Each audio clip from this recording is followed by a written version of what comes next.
Welcome to the DNA Talks podcast, where we take on the mission of unlocking the code of your genetics. This season is all about you, upgrading your health, not just on the surface, but down to the root cause.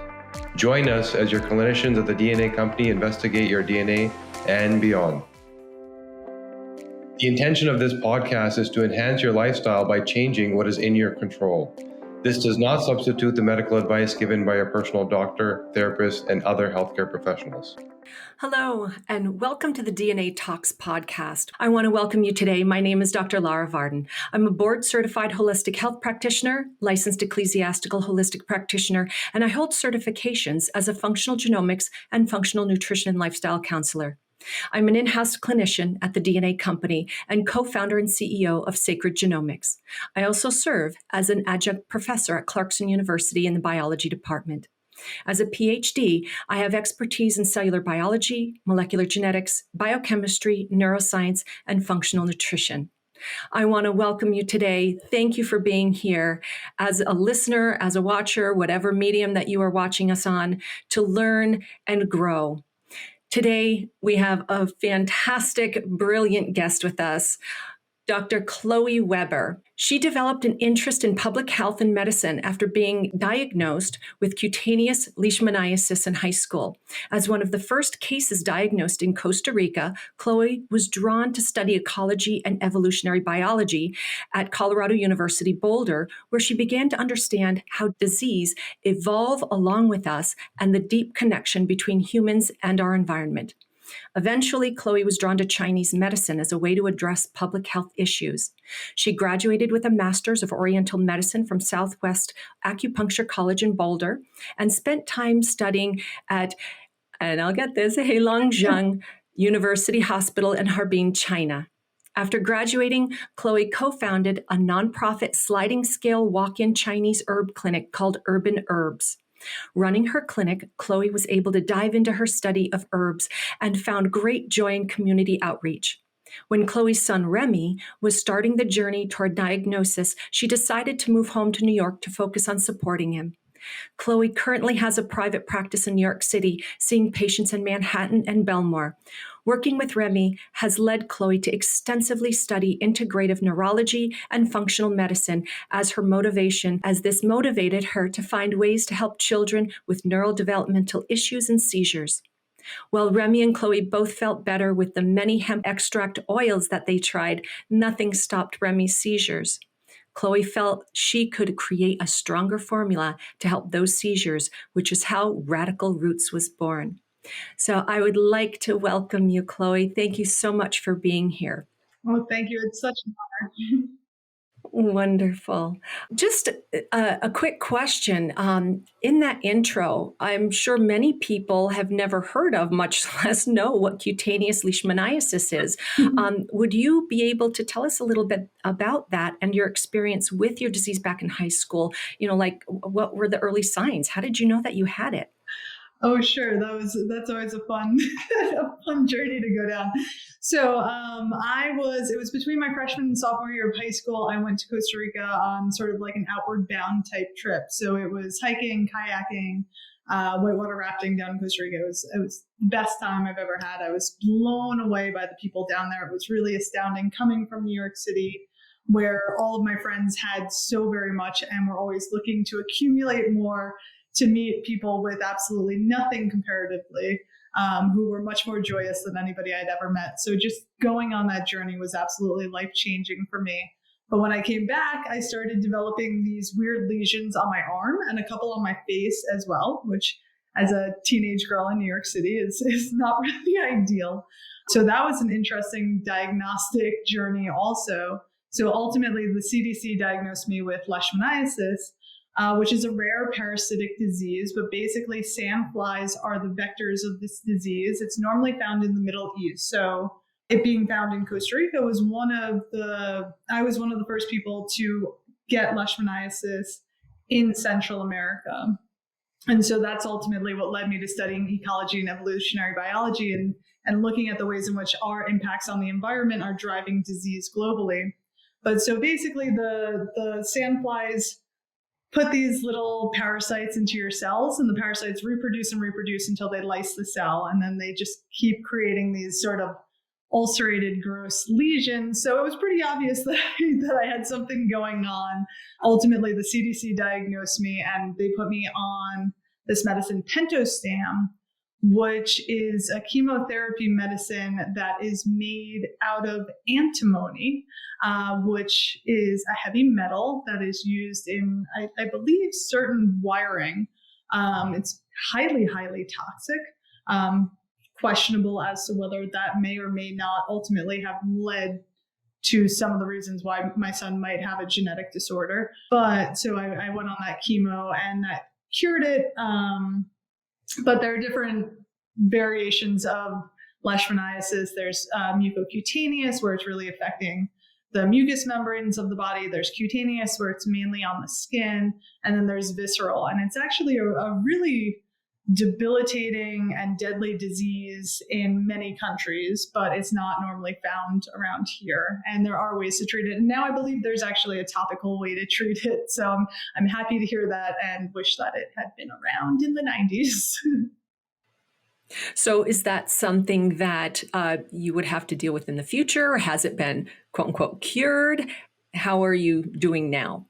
It's been cured as far as I'm aware. I think it would be interesting to consider whether or not there's any sort of latent variations of it, similar to Lyme or Epstein-Barr or some of those latent viruses. But I do a lot of ozone and sometimes play with MMS. So those are pretty good at clearing out those latent pathogens. So I feel pretty confident that that's fine. But it was a very interesting experience for me in many ways, because as a young teenager, I was put on home instruction. I was put on a chemotherapy. I was on a first name basis with the CDC. And, it really taught me so much about life and really appreciating every day and understanding if some little girl from Brooklyn could end up with a rare tropical disease and be on a first name basis with the CDC, then you don't know what's going to happen. So it was very challenging, but it gave me a tremendous appreciation for life and health and, trying to grow through the adversity that life throws our way. And isn't it amazing how these circumstances in our life change the trajectory of where our life path goes? I mean, leading you into that experience and getting you interested in the science, in, public health, and then having your son and the very interesting journey, the amazing journey that has, led you to what you are doing. That now, when you consider if that never happened, would you be doing this? So, and how grateful we are that you are here and that you have such an incredible business and knowledge about Chinese medicine. And speaking of which, how did you discover Chinese medicine? Oh, well, Chinese medicine is, as I mentioned before, one of the greatest loves of my life and such a tremendous honor to practice. I always like to point out to people that the medicine that I practice and the herbs that I sell are based on a medical system that's 5,000 or 6,000 years old. And so I'm simply standing on the shoulders of millions and millions of doctors and thousands of years of evidence-based research, more so. So it's really just phenomenal. But back in the day, I had gotten acupuncture to quit smoking cigarettes when I was a teenager, and it was incredibly effective and really mind-boggling to me. And I always wanted to study public health, and I'd, used acupuncture on and off for different things and herbs on and off for different things. But so after I had gotten my bachelor's, I was looking at maybe going into getting a master's in public health, or I was looking into, becoming a nurse practitioner because I was interested in working directly with patients, but I didn't think I could deal with the long nights of medical school. And then I sort of stumbled into the Colorado School of Chinese Medicine, and I started looking at the herbs and started, trying to dive into some of the science behind it. And I got a couple of treatments, and I signed up and never looked back. And a lot of times people in my field say that it's really a calling when you come to Chinese medicine. And I can absolutely confirm that it is a really complicated and challenging schooling process. So, you know, a lot of people think that it's more like a massage school, but in fact, it's, you know, just to get your master's, it's 3 years where you're doing 3 semesters a year, 8 classes a semester. So it's the course equivalent of 3.5 master's degrees or 2 law degrees in 3 years. And that's just to get your basic licensure. In order to get your doctorate, you actually go back for another year, which is what I did during the pandemic. So it's Chinese medicine is just beautiful. It's such a profound treatment method. It's such an all-encompassing, beautiful system that can treat, you know, I've never found any patient or any person or any situation where I wasn't able to help support them live their best life and build health through the Chinese medical system. So it's really profound. And I'll have to say, I so appreciate the fact of using natural herbs, what, you know, God has put on this earth, you know, as far as let food be thy medicine and medicine be thy food. It's the same thing when we're talking about the herbs, that I believe that everything we need is out there. And the fact that you can't patent nature, that it is free to everyone, but the knowledge that it takes to decipher and tease out, you know, what each thing does. And when you think of all these compounds and interactions and, you know, when to take them and how to take them, I mean, I can see why you'd need a lot of education for that. And thank you for doing that for us. It's my pleasure. I love it. It is funny to see Western medicine trying to catch up. There's always research that comes out where they're like the gut-brain axis, and we're like, yeah, we know that. It's like, yeah, they've known that for thousands of years. Thank you. Like, you know, with Radical Roots, it's primarily a hemp-based company where we combine hemp with Chinese herbs. But so with the hemp boom, everybody's going around being like, the entourage effect, the whole is greater than the parts. There are all these different phytochemicals that add to making this a safer and more effective product than if you're just getting the isolate. And there's a ton of research behind that also in terms of efficacy and safety. But it's just funny, as a doctor of Chinese medicine and as a master herbalist, it's like, yeah, we are always using whole plants. Like the fact that we can possibly think that we are in any way wiser than nature is just foolish. You know, we're just not. We never will be, unfortunately. And maybe some AI will be one day, but I doubt it. Well, it's just like in systems biology. Everything is connected.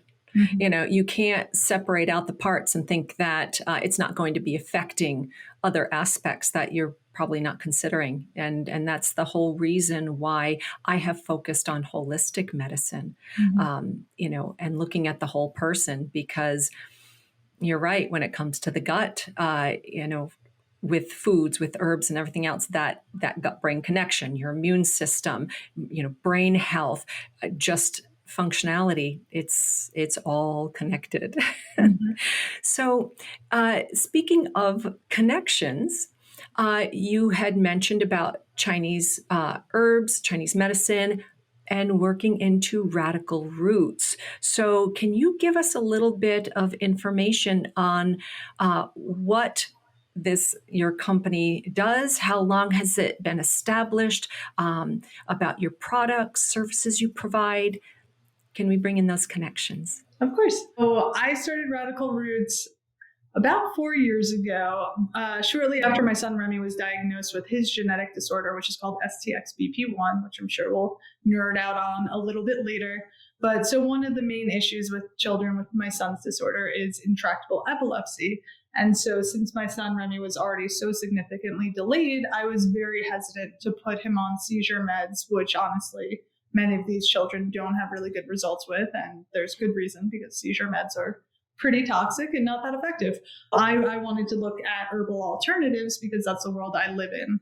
So I started playing with a bunch of different CBD brands and trying everything I could get my hands on. And I was really disappointed with what was out there. And then as a Chinese herbalist, what we do is we actually use multiple herbs together to create dynamic formulas that actually support not only the symptoms that are presenting, so in this case, the seizures and the neurological disharmony and lack of sleep and all of that. But the underlying patterns of disharmony, which are leading to those symptoms. So we really take a very holistic view on the brain and the body and how they're working together. And so, yeah, we want to make sure that we're addressing whatever ailment you're coming to us with, but we also want to help you build health by working on those foundational issues that are leading to these disharmonies. So I created a formula for Remy that I call Remy's Revenge because I'm a bit of a snarky mama. And it worked really, really well for him. So I then paired up with my friend Bart and we created Radical Roots. It's been a wild ride. I had no idea how challenging the hemp industry would be. I think I mentioned to you before, I've never been able to run an ad. We can't say anything about our products online. I've had my credit card processor shut down 4 times. It's very, very challenging, particularly for somebody who's not very good at marketing.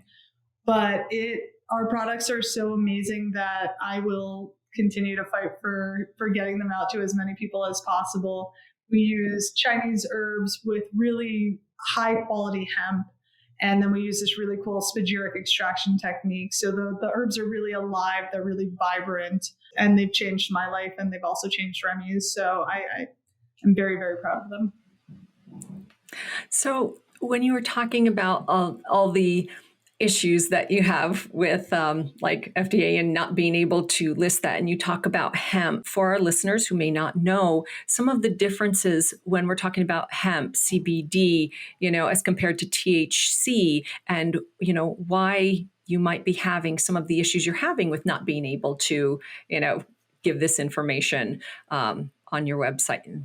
Yeah, well, I think the main thing it comes back to is there's just to elucidate what's going on when it comes to the cannabis plant and how essential it is to support the endocannabinoid system. There is a survey done in 2019 that showed that just about 50% of people who were able to get on a high quality, full spectrum hemp extract were able to get off of their pharmaceuticals. So clearly there's a lot of incentive for the cannabis industry to not get out there. And so when I say cannabis, I'm talking about the cannabis family. So you've got marijuana, which is high THC, and that THC is the cannabinoid that creates those psychotropic effects that you think about when you think about marijuana, right? It also has some very significant healing benefits as well. So when you're looking at a neurological condition, often you do actually want a higher percentage of THC than you're going to get out of a CBD product. So CBD products, you're really thinking about the hemp plant. So hemp can be grown to have higher levels of CBD. So for a CBD product to be legal in the United States, it has to have less than 0.3% THC. So that's very, very little THC. There's no way you're going to get stoned off of that. There's no psychotropic effects that are going to happen, but CBD has such powerful healing effects in and of itself. I would say, though, for certain neurological conditions, intractable pain, Parkinson's, MS, epilepsy, a lot of the times, sometimes you're going to want to find a way to increase that THC if it's legal where you are, so that you can get that direct activation of the CB1 receptors in the brain and the nervous system. When you are mixing these with Chinese herbs, there are plants that have natural protective mechanisms, when we're getting into oxalates and phytates and different things that are not so great for our gut. So when you extract and have these Chinese herbs, what is your extraction process? And how does that affect the herbs and the hemp that you offer? Yeah, our extraction is something I'm so proud of. It's very, very unique. So it's called spagyrics. It's an ancient alchemical extraction technique. So I have this brilliant extractor, Warren, who's with Evolved Alchemy, and I should probably keep him secret because he's that brilliant, but I refuse to because he's that brilliant. But what he does is he tinctures the herbs in organic alcohol. So that's said to be the spirit of the plants. And then he takes all of the herbs, hemp included, and burns them for 6 to 8 hours. So from the ashes, he magically reconstitutes all the salts and minerals that were in the plant. So that's said to be the body of the plant, and then brings those salts and minerals back together with the tincture. It creates this incredible chemical reaction that brings the body and the spirit of the plant back together to create something really new and vibrant. And it's so powerful. And I really, I probably spend way too much on my products. I should cut corners, but I refuse to, because I'm really in love with them. I feel like you can really feel the difference in so many different ways. So that's how we do it. I think it really honors the plants. It gets all of the phytochemicals into the final extract, and it's really, really powerful, both esoteric, as I was saying before about Chinese medicine, I love that I can look at the pharmacological actions of the herbs and the Eastern energetics of it. And that's sort of the same with spagyrics as well. Like there's that esoteric aspect of we're bringing the body and the spirit of the plant back together to rebuild something new that's even more powerful. But there's also the really cool chemistry behind it as well that I do not understand. Well, when you consider we do live in an electromagnetic world, everything is frequencies, even our thoughts. So plants, they have frequencies, energy, and bringing that into our bodies, there is a resonance that happens. So there's so much more going on besides the chemical extract and that biochemical exchange in our bodies. There's also that frequency exchange. So absolutely, I'm right on board when you talk about the esoteric aspect, that energetic aspect on how it affects our bodies. Good and bad as well. When you're talking about bringing, products and even toxins into the body, and how that can affect us at a cellular and even subcellular and even quantum level. So with these products, are they all oral? Do you have topical? How does that work? Because you also give it to children, or people who may have an issue taking pills. So what type of way do you have to bring these medicines into the body? Well, we currently have oil tinctures.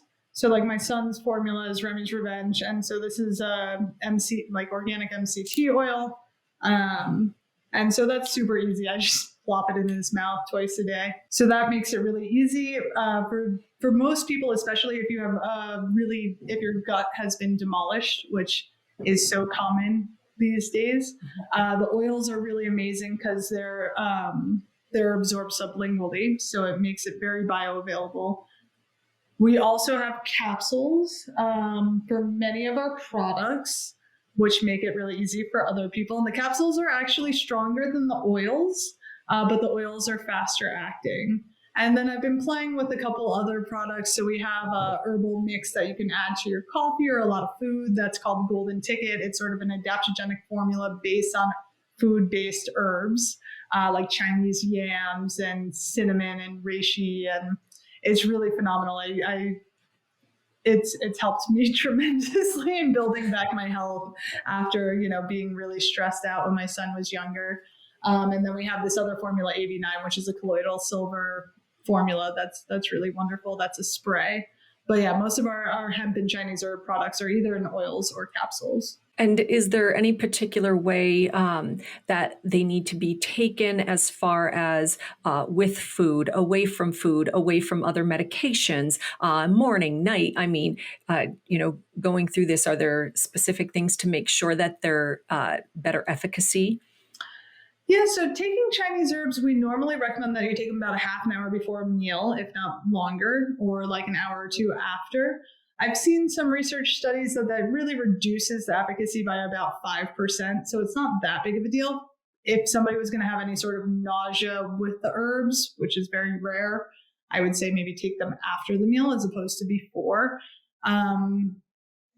Let's see, in terms of other meds, CBD does work on multiple different pathways in the liver. So it can increase serum levels of certain medications, mostly the medications that have like a grapefruit warning. So you do have to be cautious about that and speak with your providing practitioner about that. But generally, if you're taking a full spectrum hemp extract. It's much safer to take with pharmaceuticals. Arguably, it can really powerfully potentiate those pharmaceuticals, which can be good and bad.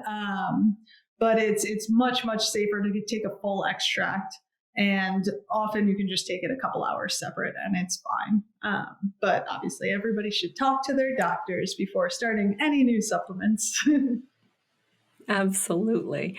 How have you found usage for, say, women or even men taking hormone replacement therapies or thyroid medications? Because I'm finding so many of my clients with hypothyroidism or Hashimoto's, or I work with a lot of women, perimenopausal, menopausal, and, either are on or are considering bioidentical hormone replacement therapy and things like that. So how could your products and the herbs work into that type of regimen?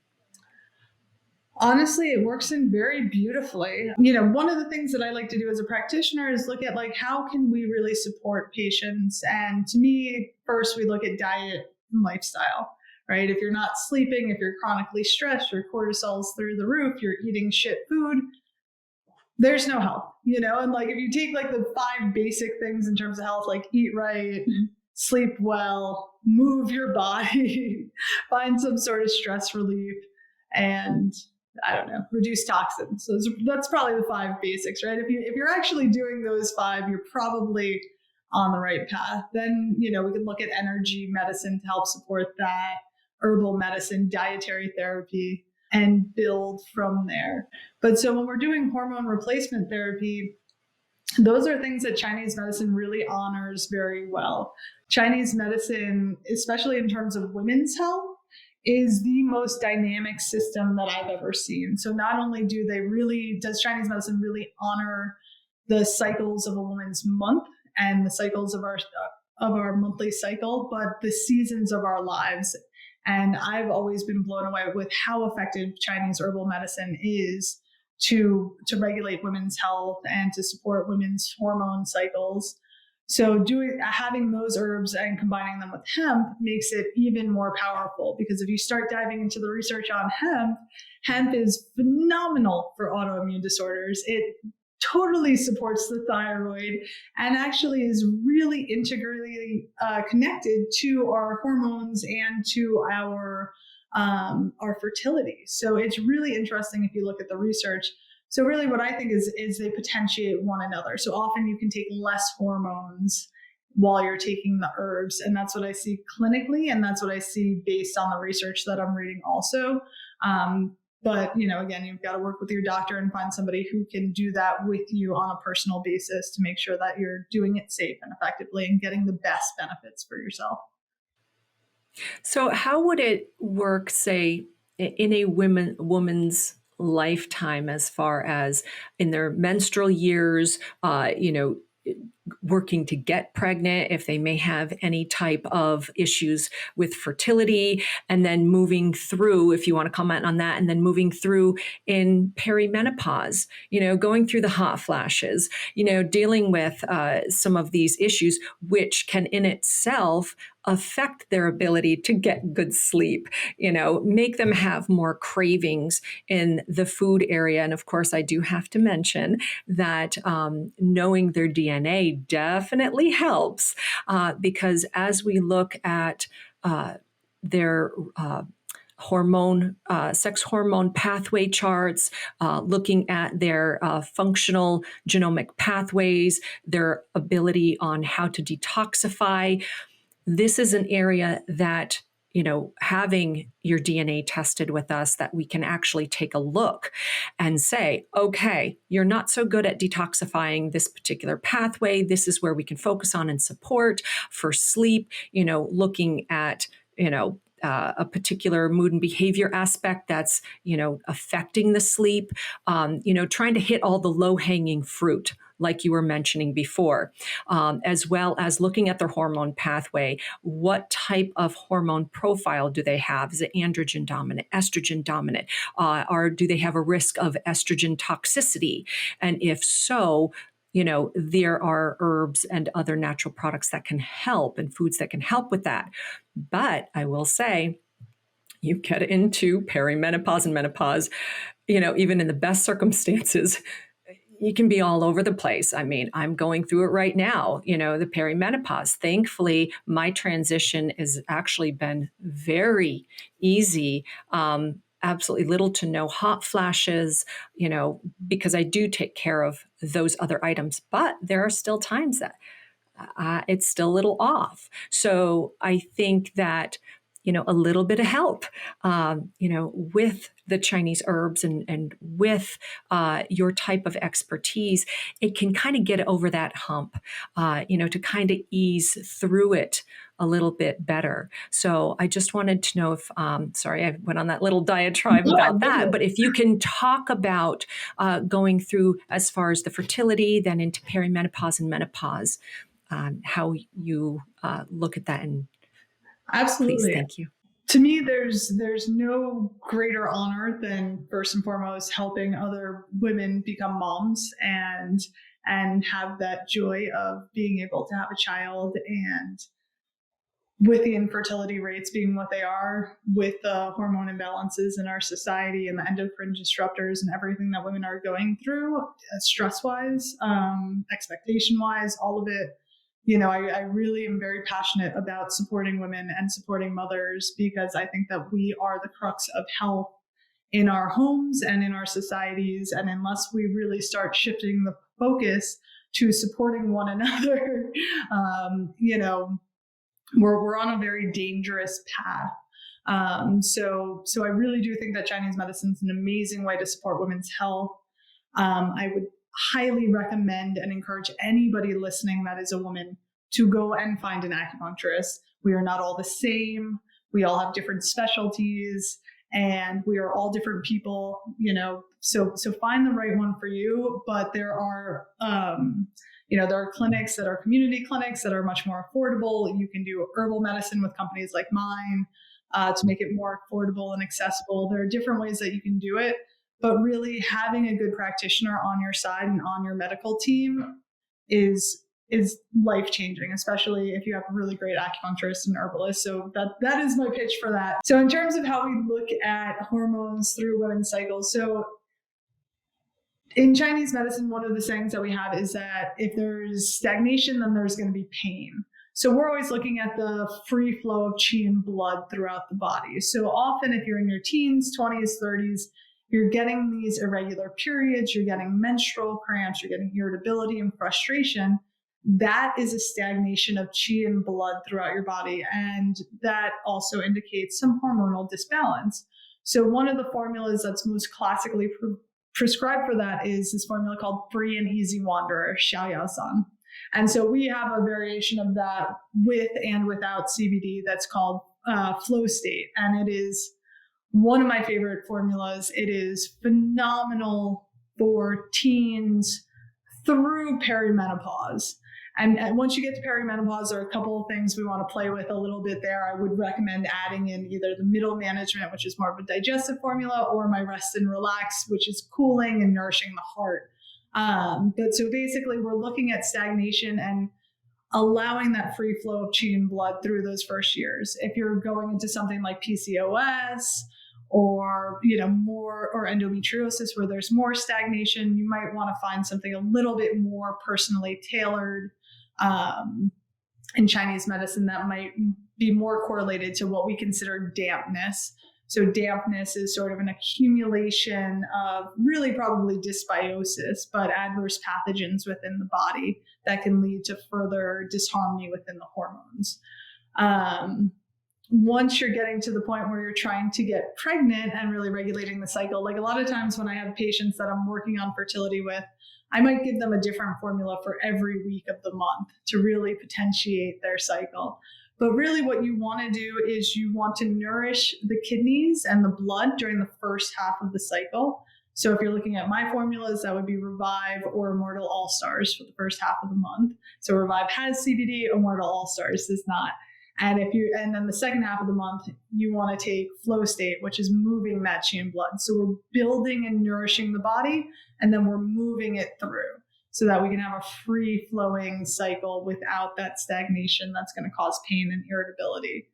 And then as we age, what happens in a woman's life is we deplete our yin. So everybody's heard of yin and yang, or probably yin and yang, but it's yang. And yin is really the female aspects of the body, right? It's the fluids, it's nurturing, it's the inward reflection. And so the yin fluids of the body deplete over time with age. And so that's when we're seeing menopausal symptoms, perimenopausal symptoms. So we're not having that fluid, so that yang fire can flare up and cause havoc. And then you see like a depletion of fluids systemically for women. You see digestive disharmony. So really, once you hit perimenopause, you still want to nourish the yin, you want to nourish the blood and nourish the kidneys according to Chinese medicine, but you also want to clear some of that heat. So we have herbs that do that also. I'm actually playing with two different things. So one, I'm looking to do a menopause formula for radical roots, but I'm also working on building a Chinese herb only product line for women's health. So I'll be diving into this a lot more very soon, but it is really, really, really safe and really effective. And so I also, since it is a little bit confusing, I also try and make it accessible for people to reach out and schedule a call with me if they have any questions on our website. Fantastic. So we were talking about the children, and you had mentioned, or I had mentioned about your son Remy. I would absolutely be honored and love if you could share his story and how that worked into what you are doing, kind of circling back for why you started Radical Roots in the first place, because I would like to touch on some of that and how you can biohack the kids. I think, well, first and foremost, I don't want to live to 180 if I'm watching the decimation of our children's health. So I really think that the brilliance of the biohacking community really needs to shine our light on our children, because if we do not change the path that our kids are on, we're doomed as a society, truly. So not to be too doom and gloom, but it really is a disaster. I mean, 54% of children now have a chronic health disorder. What is it? Like 1 out of 6 have ADD, allergies, 1 out of 32 have autism in certain areas. I mean, it's catastrophic. And I would argue that these rare genetic disorders are only going to increase over time. So Remy, my beautiful son, is the light of my life. And he was diagnosed at 2.5 with STXBP1. So it's a genetic disorder that affects how his brain communicates, essentially. And so, for anybody listening, you're probably a genetics nerd and listen to and look at epigenetics. So I'm always amazed at, I went to the top doctors at Cornell, and when they gave me Remy's diagnosis, they really just told me there was nothing I could do for him. And I looked at them and I was like, haven't you heard of epigenetics? And they were like, no. So beware of some of the genetics counselors out there. They really could use an upgrade in their research. I think you're probably on the right path if you're here following the doctors at DNA Co. But so Remy's genetic disorder comes with ataxia, apraxia, global delays. He's nonverbal. He didn't walk till he was about 6. He's got intractable epilepsy, and it has been a wild ride. He, the beginning of our journey, I spent a tremendous amount of time studying everything I could get my hands on: epigenetics, developmental neurology, functional medicine, detoxification, all of the things. I took him to a neurologist in Ecuador for 6 months. We've done hyperbaric, ozone, alpha brainwave stimulation. I got trained as a neurofeedback practitioner. I've done everything. But so I always joke that the beginning of our journey was really an intellectual journey for me, whereas now I feel like it's more of a spiritual journey of acceptance and love. And so, not to belittle everything that we've done, I think that we've done a tremendous amount of biohacking for Remy, and I think it has helped him incredibly. He was not expected to walk on the trajectory that he was on with his diagnosis. He didn't crawl till he was 3. Now he's a Tasmanian devil. He is the happiest, healthiest kid I've ever seen. He's so much fun. And it's just a blast. So I'm happy to dive into whatever parts of the story are going to be most interesting to you and your listeners. But it has been a wild ride, and Remy is the greatest teacher I never expected. That's amazing. And I'll tell you, kids in general, they truly are our teachers. They bring us back to the innocence, the beauty, the joy, to be able to witness the world and the experiences through their eyes. What a joy, that appreciation. With my granddaughter, who will be 7 months on Saturday, having her look around and just watch the most simple things and be absolutely amazed by it, and how she can examine just a simple toy or a blanket, the fold in a blanket, for minutes on end. It's just like, wow, what is going through your brain? What are you thinking? Because it is just spinning. You can see it in their eyes. And I'm sure Remy is the same way, even being nonverbal. During our conversation before we started recording, I'd like you to share some of the things that he has done, how he has progressed, and how he communicates, and also some of the things that you have done to help move him to that point of from where the doctor said there's nothing you can do to where he is now. Can you give us a little insight into that, please? What haven't we done? So my favorite things that I think are the most important, especially if you have a child with any sort of special needs, or just have a child and are learning how to support their development best, I would look at the program, the Family Hope Center out of Philly. They have an online parent training module that's just supporting your child's development. I think it's a 3-day module. We worked with them for a long time, but they really focus on healthy eating, supporting mitochondrial function, detoxification, and they're really about functional movement and sensory integration. So really, really do not underestimate the importance of the army crawl, and then the actual, they call it creeping, but like the cross crawl, creeping, crawling, whatever you want to call it, because it's so important to brain development for kids to be actually doing that and to get the nutrients that they really need in order to build a healthy brain. So that's really what I look at with Remy. It's like, what is going to help support these different pathways, whether it is that detoxification pathway. Remy for years would just eat chlorella tablets like they were candy. And I'd send him to daycare and they'd be like, his poop is green. And I'd be like, surprise. Detox pathway is increasing oxygen. We've got a hyperbaric chamber. Again, looking at those latent viruses can be really important. Parasites also are really, really huge in the developmental disability world. Remy often has seizure clusters with the full moon, which is often an indication that a child or an adult has some sort of parasite activity or yeast overgrowth. So you can also, anybody listening, I would encourage you to look at if you're having hormonal fluctuations around the moon cycles or emotional fluctuations, any sort of increase in symptoms around the moon, you might want to consider doing a parasite cleanse. I often recommend just basic diatomaceous earth, and like a good herbal tincture is a great place to start. But parasites migrate with the moon and lay eggs. So that's going to, it's disgusting and it's horrible, but that increases inflammation in the gut. And so for a child like Remy, who is sort of wired to have seizures, that inflammation travels along the vagus nerve, spikes his seizures. So when he was younger, I would say we'd do a parasite cleanse. He wouldn't have seizures for months, and then it would come back.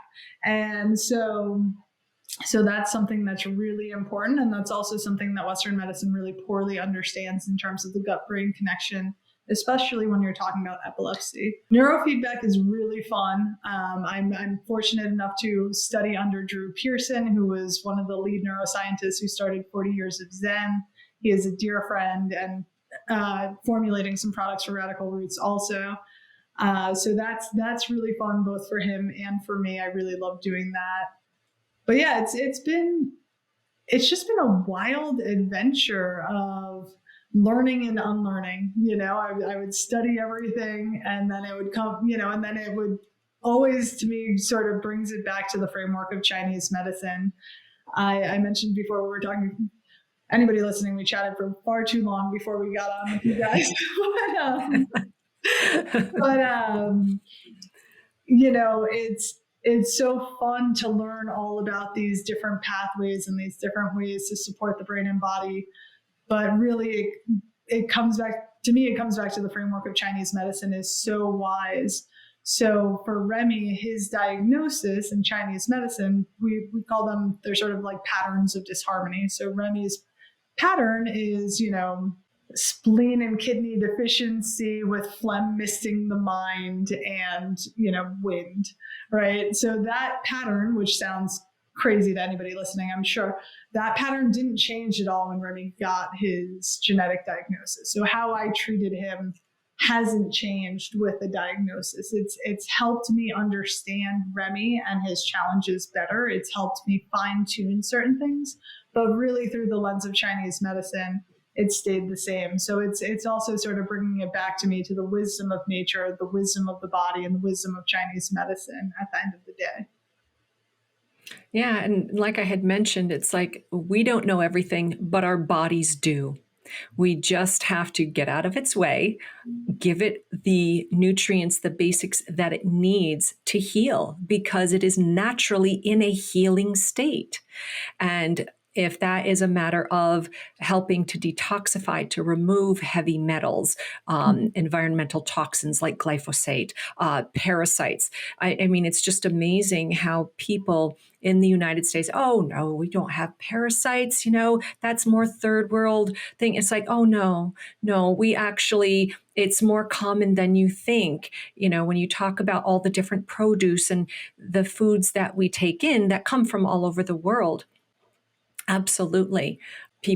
More people than not do have some sort of parasites or have some sort of toxicity on board, and doing some sort of regular detoxification protocol, I think is just a matter of just healthy living, because that can actually put a major wrench in your endocrine system, your hormone regulation, balance, disrupting the gut, everything. And you're right. It does come to the gut, which actually there was some doctors that I had been on a summit with that talked about fecal transplant for children with, well, actually adults too, but who had autism and other things. And it was amazing, the turnaround, their health changes, that, they progressed tremendously with that. So I don't know, did you ever look into that? That was something that had been on my to-do list. So the two things we haven't done yet that I really want to do are fecal transplants and stem cells, because Remy's gut, no matter what, this kid eats better than 99.9% of the population. I'm a psychopath.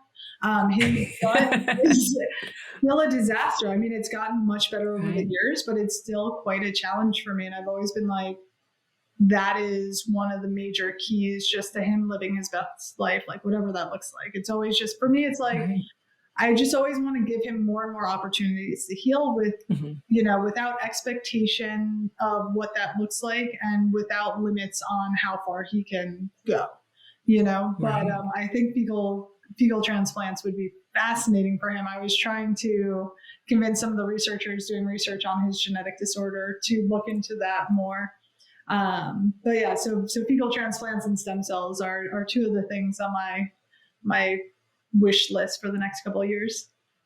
Nice. So as we are going to be wrapping up this incredible interview, which we could talk for a lot longer, but I wanted to know, what are your plans for Radical Roots in the future? It's a good question. It has been a challenge. I love our products so much. I'm so proud of them. I love running the company. I personally enjoy educating and formulating and seeing patients. So I'm trying to figure out how to grow and scale the company while I get to do the things that I'm actually in love with. So I recently launched a podcast called Radical Remedy, which has been really fun. And really what I'm looking at there is the different ways that we can reduce toxicity in the home, whether it's environmental toxicity or whether it's emotional toxicity, and sort of start building health within our families and expanding those circles. And particularly without losing our minds and without having a tremendous amount of money or time. Because a lot of times I see these health influencers and they're like, okay, so you're going to do your 2 hours of meditation, you're going to cold plunge, and you're going to do this. And I'm like, I got a 9-year-old in diapers. Like, there's no time for that. I got to get him on the bus. I got to make him his food. And I think that that's how most people feel when they're looking at the wellness industry. So it's really important to me to make that accessible for people. With Radical, I would love to ultimately start growing our own herbs here in the States. With Chinese herbs, it's very hard since they've been, the growing practices have been developed in China, which is a different climate than most areas of the States. But I would like to grow as many of them here as possible and continue doing what I can to help educate and empower people around their health. Honestly, I'm just truly honored and in love with the herbal medicine that I get to practice. And I have been humbled so many ways in this life, and I've learned so many incredibly beautiful lessons, and I just am trying to find the best ways that I can serve and be helpful. So that's always what's driving me, and I hope that Radical Roots is a big part of that moving forward, and it has been a lot of fun so far. Well, I'll tell you, the work that you're doing is absolutely amazing. And we even saw that you give value in making healthcare accessible, as you offer a 40% discount to all people with like permanent disabilities, their primary caregivers, and even those considered low income, as well as veterans. Did you want to comment very briefly on that? Yeah, I have been in the position of having to choose high quality foods for my child or supplements that I thought might help him. It's a hard time for everybody, and it's a particularly hard time for people with disabilities, mental health issues, and obviously the financial state of the country is not in a wonderful space right now. So in any way that I can help, I'm really happy to do so. I feel very privileged to be able to do so. And I'm genuinely very honored whenever anybody takes our herbs. It's really a passion project for me. It's not about money at the end of the day. Well, it goes to show your dedication and your wanting to help others. And honestly, service to others has always been a motto of mine. And so I really honor and appreciate that. And I'd like to say thank you to everyone, to all of our listeners here for lending your time here at the DNA Talks podcast. And we'd love to share the work that you do with our listeners. We want to have them be able to reach out to you, your website. You had mentioned your podcast, Radical Remedy. Can you give us a little information on where else they can find you? Sure, of course. So we've got radicalrootsherbs.com. That's where you can find our products. My blog site and podcasts are at radicalremedy.org. And then on social media, you can get us at Radical Roots Herbs on Instagram and TikTok. I don't do much on Facebook or any of the other ones, but we have a little bit on Instagram and TikTok. I'm not the best at social media, but I try. Well, I do appreciate that.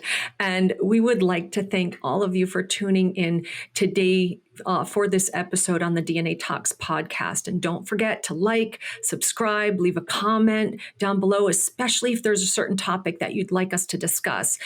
You may also listen to this podcast on Spotify and Apple Podcasts. If you wish to learn more, add us to your list of liked podcasts so you'll be up to date when the next one will be.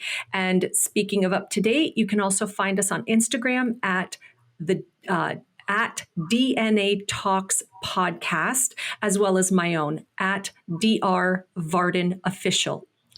So again, thank you so much for being here. Thank you for talking with me. You are absolutely fascinating. I know that we're going to talk more and learn more from one another. I so appreciate the work that you've been doing, your passion, your life for Remy. How wonderful, beautiful, that spark of joy that he has, given you and given to the world. Thank you so much. Thank you. It's an honor. Have a wonderful day. You too.